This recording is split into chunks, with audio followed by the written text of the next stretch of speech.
So in the last class, I gave an introductory into the principal officers in public sector.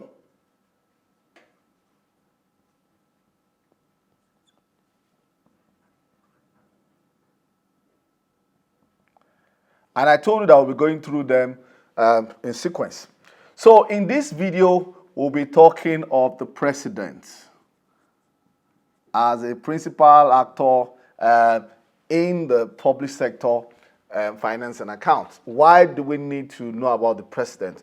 Now, like I said, we are basically talking about the role of public sector in the economy. We are not talking of anything political. Is what are the roles of how the presidential role affected? First is that you agree the president is the chief of state.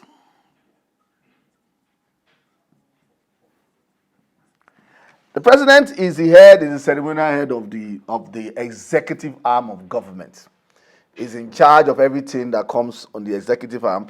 Therefore, he can be regarded as the chief executive officer,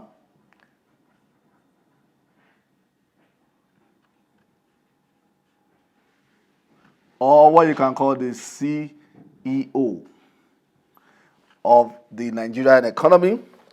He is also the chief administrator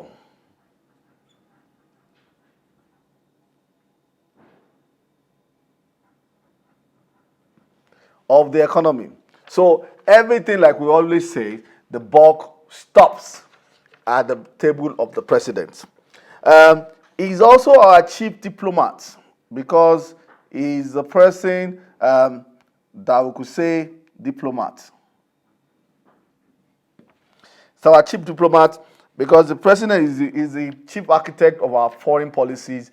It discusses, he hosts most of the presidents that are coming, and he can also act as the spokesperson of the country, because what that president says is taken as law, as a good information, sorry, not law. He's also the commander-in-chief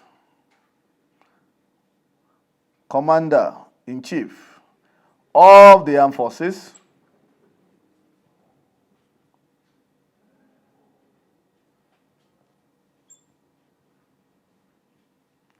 Is the commander-in-chief of the armed forces. Therefore, is in charge of all the armed forces of Nigeria.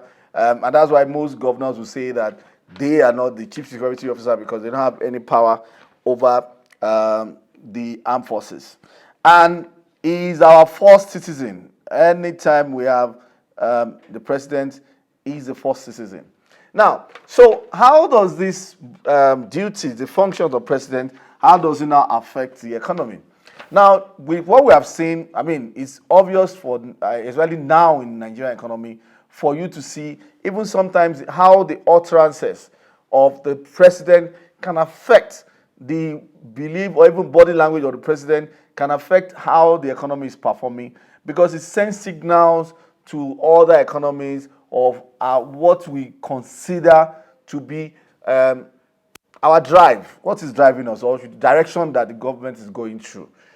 Because the president actually is the main driver of the economy. So you can see, for example, look at other economies, say in the US, with the difference between how the economy fared under Obama to how it now fared under Donald Trump, and now how it's doing now under the current president of Nigeria, of the US, Joe Biden. So you'll be able to see variously of how it is. One of the things that also affects that is the philosophy of the political party that the president belongs to, or should I say the ideology. We have things like progressive, conservative nature of different government. There is in Nigeria, we have APC, we have PDP.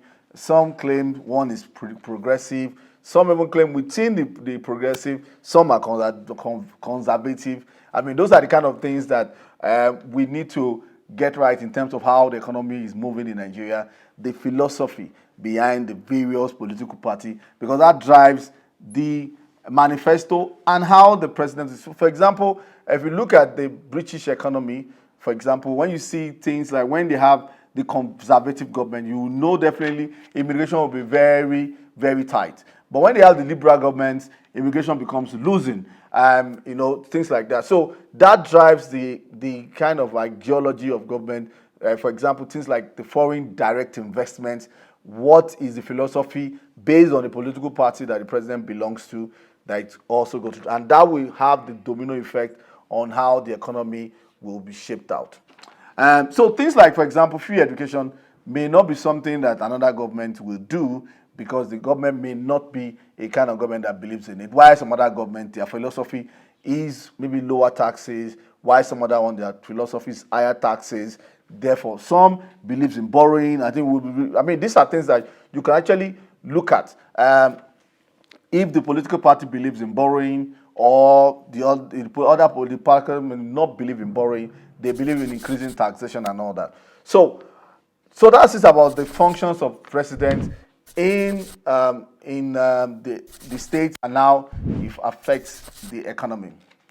So in the next class, we'll be looking at issues around the council of states or the cabinet and the minister for finance. See you in the next class.